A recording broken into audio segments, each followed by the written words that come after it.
ಹೇಗಿದ್ದೀರಾ? Hello ma'am, ನಾನು ಚೆನ್ನಾಗಿದ್ದೀನಿ. ಫಸ್ಟ್ ಆಫ್ ಆಲ್ ಕಂಗ್ರ್ಯಾಚುಲೇಷನ್ಸ್, ಪ್ಯಾರಾಲಿಂಪಿಕ್ಸಿಗೆ ಹೋಗ್ತಿದ್ದೀರಾ, ಹೇಗೆ ಅನ್ನಿಸ್ತಿದೆ? Thank you ma'am. ತುಂಬ ಖುಷಿ ಆಗ್ತಾ ಇದೆ. ಪ್ಯಾರಾಲಿಂಪಿಕ್ ಫಸ್ಟ್ ಟೈಮ್ ಹೋಗ್ತಾ ಇರೋದು.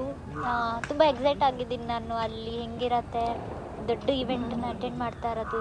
ಒಲಿಂಪಿಕ್ಸ್ ಅಂದ್ರೆ ಹ್ಯಾಪಿ. ನನಗೆ ವರ್ಡ್ ಕೇಳಿದ್ರೇ ಹ್ಯಾಪಿ ಅನಿಸತ್ತೆ. ಇನ್ನು ನಾನು ಹೋಗ್ತಾ ಇರೋದಂತೂ ತುಂಬ ಖುಷಿ ಇದೆ ನನಗೆ. ಖಂಡಿತ. ನೀವು ಪ್ಯಾರಿಸ್ನಲ್ಲಿ ಭಾರತವನ್ನು ಪ್ರತಿನಿಧಿಸ್ತಿದ್ದೀರಾ ಈಗ, ಸೊ ಎಷ್ಟು ಉತ್ಸಾಹಕರಾಗಿದ್ದೀರಾ? ತುಂಬ ಉತ್ಸಾಹ ಇದೆ ಮ್ಯಾಮ್. ನಾನು ಪ್ಯಾರಿಸಲ್ಲಿ ಹೋಗ್ತಾ ಇರೋದು. ಪ್ಯಾರಿಸ್ ಅಂದರೆ ನನ್ನ ಫೇವ್ರೆಟ್ ಕಂಟ್ರಿ. ಇಷ್ಟ. ಒಲಿಂಪಿಕ್ ನಾನು ತುಂಬ ವರ್ಷದಿಂದ ಅನ್ಕೋತಾ ಇದ್ದೆ, ನಾನು ಒಲಿಂಪಿಕ್ ಆಡಬೇಕು, ಪಾರ್ಟಿಸಿಪೇಟ್ ಮಾಡಬೇಕು, ಮೆಡಲ್ ಮಾಡಬೇಕು ಅಂತ. ಅದಕ್ಕೆ ತುಂಬ ಕಷ್ಟಪಡ್ತಾ ಇದ್ದೆ. ಫೈನಲಿ ನನಗೆ ಚಾನ್ಸ್ ಸಿಕ್ಕಿದೆ. ಆ ಚಾನ್ಸ್ ಸಿಕ್ಕಿರೋದಕ್ಕೆ ಹ್ಯಾಪಿ ಆಗಿದೆ ನನಗೆ. ಮತ್ತು ನೀವು ಈಗ ಪ್ಯಾರಾ ಏಷ್ಯನ್ ಗೇಮ್ಸಲ್ಲೂ ವಿಜೇತರಾಗಿದ್ದೀರಾ. ಅಲ್ಲಿ ಪೋಡಿಯಂ ಮೇಲೆ ನಿಂತ್ಕೊಂಡು ಭಾರತವನ್ನು ಪ್ರತಿನಿಧಿಸಿದ್ರಿ, ಹೇಗೆ ಅನ್ನಿಸ್ತು ನಿಮಗೆ?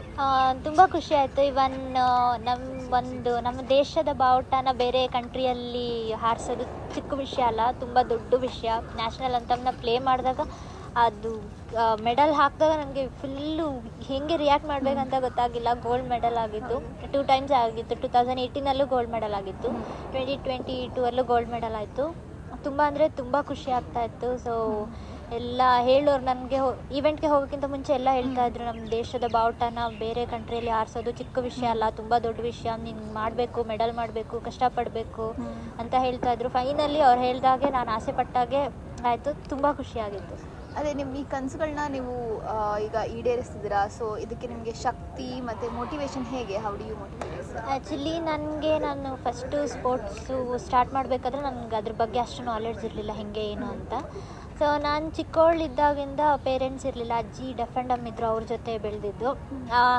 ಅದು ಬಿಟ್ಟು ನನಗೆ 17 ಇಯರ್ಸ್ವರೆಗೂ ಆಚೆ ಪ್ರಪಂಚ ಗೊತ್ತಿರಲಿಲ್ಲ. ಆಮೇಲೆ ಸ್ಕೂಲ್ಗೆ ಬಂದೆ.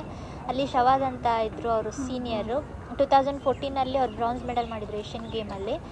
ಸೊ ಅದಾದಮೇಲೆ ನಾನು ಅಂದ್ಕೊಂಡೆ, ನಾನು ಏನಾದರೂ ಮಾಡಬೇಕು, ಏನಾದರೂ ಅಚೀವ್ಮೆಂಟ್ ಮಾಡಬೇಕು, ಯಾವುದರಲ್ಲಿ ಅಂತ ಐಡಿಯಾ ಇರಲಿಲ್ಲ. ಸೊ ಸ್ಪೋರ್ಟ್ಸಲ್ಲಿ ಇವ್ರು ಮಾಡಿದಾರಲ್ಲ, ನಾನು ಟ್ರೈ ಮಾಡಬೇಕಂತ ಅಂದ್ಕೊಂಡೆ. ಸೊ ಅದರಲ್ಲಿ ಖುಷಿ ಇತ್ತು. ನಂಗೆ ಆಟ ಆಡೋದಂದರೆ ತುಂಬ ಇಷ್ಟ. ಸೊ ಇದು ಚೂಸ್ ಮಾಡ್ಕೊಂಡು. ಅದೇ ನೀವು ಹೇಳಿದಂಗೆ ನಿಮ್ಮ ಅಜ್ಜಿ ಅವರು ಮತ್ತು ನಿಮ್ಗೆ ಕೋಚ್ ಮತ್ತು ಗೈಡರ್ನ ಎಲ್ಲರೂ ನಿಮಗೆ ತುಂಬ ಸಪೋರ್ಟ್ ಮಾಡ್ತಿದ್ದಾರೆ.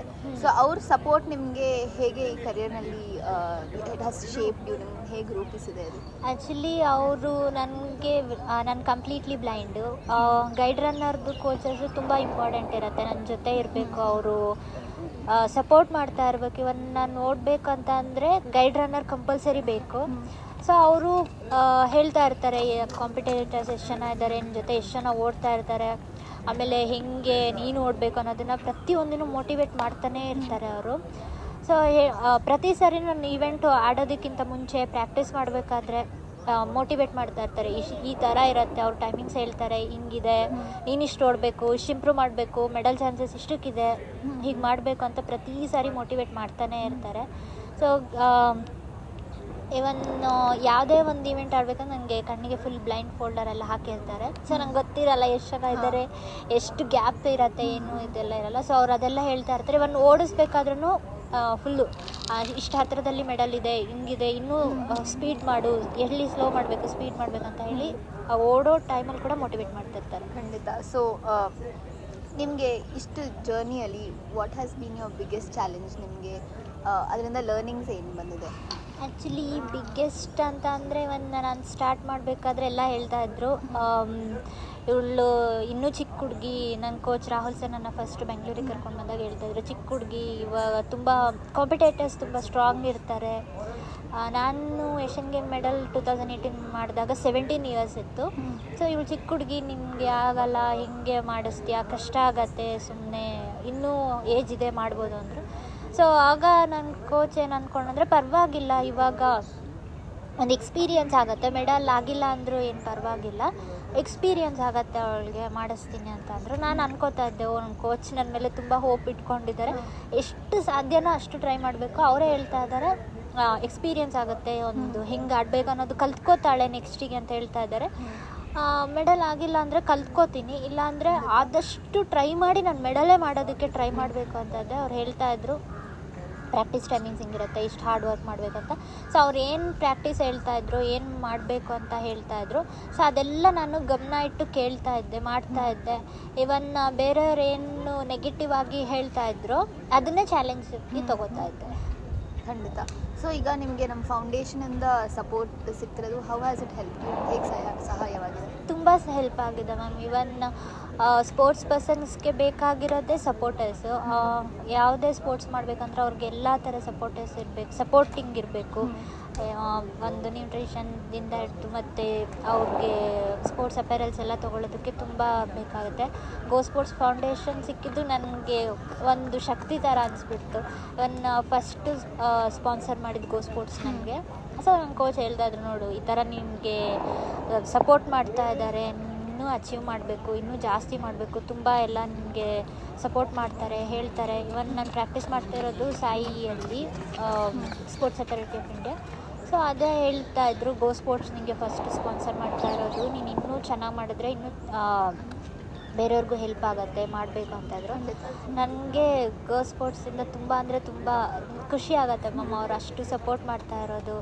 ಇವನ್ ನನಗೇನು ಅನಿಸುತ್ತೆ ಅಂದರೆ ಇಷ್ಟು ಸಪೋರ್ಟ್ ಮಾಡ್ತಿದ್ದಾರಲ್ಲ, ಇನ್ನೂ ಜಾಸ್ತಿ ಬಿಗ್ಗೆಸ್ಟ್ ಅಚೀವ್ ಮಾಡಬೇಕು, ಇನ್ನೂ ಕಷ್ಟಪಡಬೇಕು, ಎಷ್ಟು ಸಾಧ್ಯನೋ ಅಷ್ಟು ಪ್ರಯತ್ನ ಪಡಬೇಕು ಅಂತ ಅನ್ಸುತ್ತೆ. ನಮ್ಮ ಸಪೋರ್ಟ್ ಹೀಗೆ ಇರುತ್ತೆ ನಿಮಗೆ? ಖಂಡಿತ ಮ್ಯಾಮ್. ಇದು ನನಗೆ ಅಂತಲ್ಲ, ಎಲ್ಲರಿಗೂ ಈ ಥರ ಸಪೋರ್ಟ್ ಸಿಕ್ಕಿದ್ರೆ ಖಂಡಿತವಾಗ್ಲೂ ಮೆಡಲ್ ಮಾಡುತ್ತೆ. ಇವನ್ ನಾನು ಫಸ್ಟಿಂದನೂ ಸ್ಟಾರ್ಟ್ ಮಾಡಿದಾಗ್ಲಿಂದನೂ ಗೋ ಸ್ಪೋರ್ಟ್ಸ್ ಫೌಂಡೇಶನ್ ಸ್ಪಾನ್ಸರ್ ಮಾಡಿರೋದು.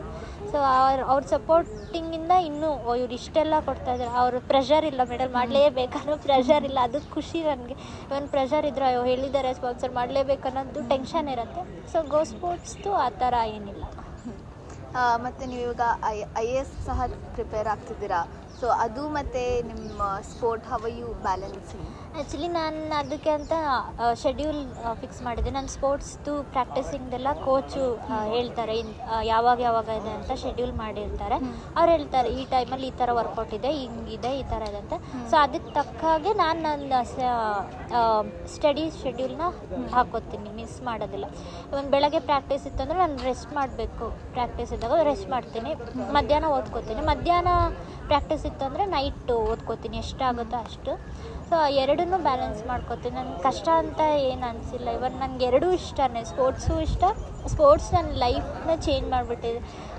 ಫಸ್ಟೆಲ್ಲ ಏನು ಹೇಳ್ತಾಯಿದ್ರೆ, ಇವಳಿಗೆ ಕಾಣಿಸಲ್ಲ, ಅಜ್ಜಿಗೆ ಮಾತು ಬರಲ್ಲ, ಸುಮ್ಮನೆ ವೇಸ್ಟು, ಏನು ಬರಲ್ಲ, ಏನಿಲ್ಲ ಅಂತ ಹೇಳ್ತಾರೆ. ಯಾವಾಗ ನಾನು 2018 ಏಷ್ಯನ್ಗೆ ಮೆಡಲ್ ಮಾಡಿದೆ, ಸೊ ಎಲ್ಲ ಹೇಳ್ತಾರೆ ಗ್ರೇಟ್, ನೀನು ಅಚೀವ್ಮೆಂಟ್ ತುಂಬ ಇದಿದೆ ಅಂತ. ಸೊ ಅರ್ಥ ಮಾಡಿಕೊಂಡೆ, ಈಗ ನಮಗೆ ವ್ಯಾಲ್ಯೂ ಸಿಗೋದು ಹೇಗಂದರೆ ಏನಾದರೂ ಅಚೀವ್ ಮಾಡಿದ್ರೆ ಮಾತ್ರ ಅನ್ನೋದು ನನಗೆ ಅನ್ನಿಸ್ತು. ಸೊ ಅದಕ್ಕೆ ಸ್ಪೋರ್ಟ್ಸ್ ತುಂಬ ಹೆಲ್ಪ್ ಮಾಡ್ತು. ಸೊ ಅದನ್ನು ಮಿಸ್ ಮಾಡೋದಕ್ಕಾಗಲ್ಲ. ಸ್ಪೋರ್ಟ್ಸ್ ಜೊತೆಗೆ ಎಜುಕೇಟೆಡ್ ಆಗಿರಬೇಕು. ಒಂದು ಜಾಬ್ ಸಿಗಬೇಕಂದ್ರೆ ಡಿಗ್ರಿ ಕಂಪ್ಲೀಟೆಡ್ ಆಗಿರಬೇಕು. ಕಂಪ್ಲೀಟ್ ಆದ್ರೇ ನಾವು ಅಚೀವ್ಮೆಂಟ್ಗೆ ತಕ್ಕಾಗೆ ಜಾಬ್ ಸಿಗೋದು. ಸೊ ಅದಕ್ಕೆ ನಾನು ಎರಡನ್ನೂ ಇಷ್ಟಪಟ್ಟು ಎರಡನ್ನೂ ಬ್ಯಾಲೆನ್ಸ್ ಮಾಡ್ಕೊತೀನಿ. ಸೊ ಈಗ ಆನ್ ಅ ಲೈಟರ್ ನೋಟ್, ನೀವು ಆಫ್ ಡೇಸ್ ಏನು ಮಾಡ್ತಾರೆ? ನಿಮ್ಗೆ ಯಾವತ್ತೂ ಟ್ರೈನಿಂಗ್ ಇರಲ್ಲ ಅಲ್ವಾ? ನಿಮ್ಮ ದಿನ ಹೇಗಿರುತ್ತೆ? ಆ್ಯಕ್ಚುಲಿ ನನಗೆ ನನ್ನ ಹಾಬೀಸ್ ಅಂದ್ರೆ ಓದೋದು, ಸ್ಟೋರೀಸ್ ಓದ್ತೀನಿ. ಟ್ರೈನಿಂಗ್ ಇಲ್ಲದೆ ಇದ್ದಾಗ ರೆಸ್ಟ್ ಮಾಡ್ತಾ ಇರ್ತೀನಿ. ಜಾಸ್ತಿ ಬುಕ್ಸ್ ಓದ್ತೀನಿ. ನನಗೆ ಬುಕ್ಸ್ ಓದಿದ್ರೆ ಟೆನ್ಷನ್ ಫ್ರೀ ಅನಿಸುತ್ತೆ, ರಿಲ್ಯಾಕ್ಸೇಷನ್ ಅನಿಸುತ್ತೆ. ಕಾಂಪಿಟೇಷನ್ಸ್ ಎಲ್ಲ ಇದ್ದಾಗ ಪೀಸ್ಫುಲ್ಲಾಗಿ ಮ್ಯೂಸಿಕ್ ಕೇಳ್ತೀನಿ, ನಂಗೆ ಮ್ಯೂಸಿಕ್ ಕೇಳೋದಿಷ್ಟ. ಆಮೇಲೆ ಸ್ಟೋರೀಸ್ ಓದ್ತೀನಿ, ಯಾವುದಾದ್ರೂ ಬುಕ್ಸ್ ಇರುತ್ತೆ, ಕತೆ ಬುಕ್ಸ್ ಎಲ್ಲ ಇರುತ್ತೆ, ಅದನ್ನು ಓದ್ತಾ ಇರ್ತೀನಿ. ಇವನ್ ನನ್ನ ಯೂಟ್ಯೂಬ್ ಚಾನಲ್ ಇದೆ ಸ್ಫೂರ್ತಿಯ ಚಿಲುಮೆ ಅಂತ. ಸೊ ಅದಕ್ಕೆ ಯಾವ ಥರ ವೀಡಿಯೋಸ್ ಅಪ್ಲೋಡ್ ಮಾಡಬೇಕು, ಏನು ಮಾಡಬೇಕು ಅನ್ನೋದನ್ನು ಥಿಂಕ್ ಮಾಡಿ ಅದಕ್ಕೆ ಕ್ವಿಝ್ ಹುಡುಕ್ಬೇಕಾ, ಏನು ಹುಡುಕ್ಬೇಕು ಅದನ್ನು ಸರ್ಚ್ ಮಾಡ್ತೀನಿ. ಮತ್ತು ನಿಮಗೆ ಫುಡ್ ಅಂದರೆ ತುಂಬ ಇಷ್ಟ ಅಂತ ನಮಗೆ ಗೊತ್ತಾಯಿತು. ಸೊ ನಿಮ್ಮ ಫೇವ್ರೆಟ್ ಚೀಟ್ ಮೀಲ್ ಇದು? ಆ್ಯಕ್ಚುಲಿ ನಂಗೆ ನಾನ್ ವೆಜ್ ತುಂಬ ಇಷ್ಟ. ನಾನ್ ವೆಜ್ಜು ಚಿಕನ್ನು ಮತ್ತು ಎಗ್ ಜಾಸ್ತಿ ಇಷ್ಟಪಡ್ತೀನಿ. ಸೊ ನಿಮ್ಮ ಚೀಟ್ ಮೀಲ್ ಅದೇ? ಮತ್ತು ನಿಮಗೆ ಸ್ಪೋರ್ಟಿಂಗ್ ಐಡಲ್ ಯಾರು? ಅವರು ಸ್ಪೋರ್ಟಿಂಗ್ ಅಥವಾ ನಾನ್ ಸ್ಪೋರ್ಟಿಂಗ್ ಐಡಲ್? ಆ್ಯಕ್ಚುಲಿ ನಾನು ಸ್ಟಾರ್ಟ್ ಮಾಡಿದಾಗ ಹೇಳಿದೆಲ್ಲ ಸೀನಿಯರ್ ಅಥ್ಲೀಟ್ ಇದ್ದರು ಶವಾದ್ ಅಂತ. ಸೊ ಅವ್ರನ್ನ ಐಡಿಯಲ್ಲಾಗಿ ಇಟ್ಕೊಂಡು ನಾನು ಸ್ಟಾರ್ಟ್ ಮಾಡಿದ್ದು. ಆಮೇಲೆ ಅವರು ಐಡಿಯಲ್, ಅವ್ರ ಜೊತೆಗೆ ಮೇರಿ ಕಾಮ್ ಮ್ಯಾಮ್ ಕೂಡ, ನನಗೆ ಅವರು ಖೇಲೋ ಇಂಡಿಯಾ ಗೇಮ್ ಕೂಡ ಬಂದಿದ್ರು. ಸೊ ಅವರು ಕೂಡ ಮಗು ಇಟ್ಕೊಂಡೆಲ್ಲ ಬಂದಿದ್ರಲ್ಲ, ಅದು ಇನ್ನೂ ಇನ್ಸ್ಪೈರ್ ಆಗಿಬಿಟ್ಟಿತ್ತು ನನಗೆ. ಇನ್ನೂ ಕಷ್ಟಪಟ್ಟರೆ ಇನ್ನೂ ಹೆಚ್ಚು ಇದು ಮಾಡ್ಬೋದು. ಸೊ ಅಂದ್ಕೊಂಡು ನನಗೆ 2 ಐಡಲ್ ಇದೆ. ಆಮೇಲೆ ಕೊನೆಯದಾಗಿ ನೀವೀಗ ಸಕ್ಸಸ್ಫುಲ್ ಪ್ಯಾರಾ ಅಥ್ಲೀಟ್ ಆಗಿದ್ದೀರಾ. ನೀವೇ ಇವಾಗ ಎಷ್ಟೊಂದು ಜನಕ್ಕೆ ಇನ್ಸ್ಪಿರೇಷನ್. ಸೊ ನಿಮ್ಮ ಈ inspiration role how do you see, how will others visualise your, ಅಂದರೆ ಬೇರೆಯವರು ನಿಮ್ಮನ್ನ ಇನ್ಸ್ಪಿರೇಷನ್ ಆಗಿ ತಗೋತಾರೆ ಈಗ. ಸೊ ನಿಮ್ಮ ರೋಲ್ ಏನಿರ್ಬೋದು ಅಂತ? ಆ್ಯಕ್ಚುಲಿ ಅವರು ಇನ್ಸ್ಪೈರ್ ಆಗಿ ತೊಗೊಳೋದು ನನಗೇನು ಅನ್ಸುತ್ತೆ ಅಂದರೆ, ಇವಾಗ ಹೆಚ್ಚು ಜನ ಇನ್ಸ್ಪೈರ್ ಆಗಿ ತೊಗೋತಾರಲ್ಲ, ನನಗೆ ಇನ್ನೂ ಹೆಚ್ಚು ಅಚೀವ್ಮೆಂಟ್ ಮಾಡಬೇಕಂತ ಅನ್ನಿಸ್ತಾ ಇರುತ್ತೆ. ಇವನ್ ಯಾರಾದರೂ ನಮ್ಮನ್ನ ಇನ್ಸ್ಪೈರ್ ಆಗಿ ತೊಗೊಂಡಿದ್ದಾರೆ, ಅವರು ಹೇಳಿದ್ದಾರೆ ಅಂದರೆ ಅದಿನ್ನೂ ಒಂದು ಮೋಟಿವೇಟ್ ಮಾಡೋ ಥರ ಅಂತ ನಾನು ಅನ್ಕೋತೀನಿ. ಅವರು ಹೇಳ್ತಾ ಇರ್ತಾರೆ ಇವ್ರು ಇನ್ಸ್ಪೈರ್ ನಮಗೆ ಈ ಥರ ಅಂತ. ಸೊ ನನ್ನ ನೆಕ್ಸ್ಟ್ ಏನಂದರೆ ಒಲಿಂಪಿಕ್ ಮೆಡಲ್ ಮಾಡಲೇಬೇಕು ನಾನು, ಈ ಥರನೂ ಒಂದು ಹೇಳಬೇಕು. ಇವಾಗ ಏಷ್ಯನ್ ಗೇಮ್ ಮೆಡಲ್ ಮಾಡಿದ್ದಾರೆ, 2 ವರ್ಲ್ಡ್ ಚಾಂಪಿಯನ್ಶಿಪ್ ಆಡಿದ್ದೀನಿ ನಾನು, ಅದನ್ನು ಹೇಳ್ತಾ ಇರ್ತಾರೆ. ಇವಾಗ ಅಟ್ ಪ್ರೆಸೆಂಟ್ ಏನಂತೂ ಒಲಿಂಪಿಕ್ ಕ್ವಾಲಿಫೈ ಆಗಿದ್ದಾರೆ ಅಂತ ಹೇಳ್ತಾ ಇದ್ದಾರೆ. ಸೊ ಮೆಡಲ್ ಮಾಡಿದ್ರೆ ಇನ್ನೂ ನನಗೆ ಒಂಥರ ಖುಷಿಯಾಗುತ್ತೆ. ನಾನು ಒಲಿಂಪಿಕ್ ಮೆಡಲ್ ಮಾಡಿದ್ರೆ ಇನ್ನೂ ಜಾಸ್ತಿ ಇದಾಗತ್ತೆ ಅಂತ ನಾನು ಅನ್ಕೋತೀನಿ. ಯಾರು ಅವರು ಹೆಂಗೆ ಇನ್ಸ್ಪೈರ್ ಆಗಿ ತೊಗೋತಾರೋ ಅವರಿಂದ ನಾನು ಇನ್ನೂ ಇನ್ಸ್ಪೈರ್ ಆಗ್ತಾ ಇರ್ತೀನಿ. ಇನ್ನೂ ಮಾಡಬೇಕು, ಇನ್ನೂ ಜಾಸ್ತಿ ಮಾಡಬೇಕಂತ. ಸೊ ಕಂಗ್ರ್ಯಾಚುಲೇಷನ್ಸ್ ಅಗೇನ್, ನಿಮಗೆ ಪ್ಯಾರಾಲಿಂಪಿಕ್ಸಿಗೆ ಹೋಗ್ತೀರಾ and all the very best. Thank you. ಧನ್ಯವಾದಗಳು. Thank you so much.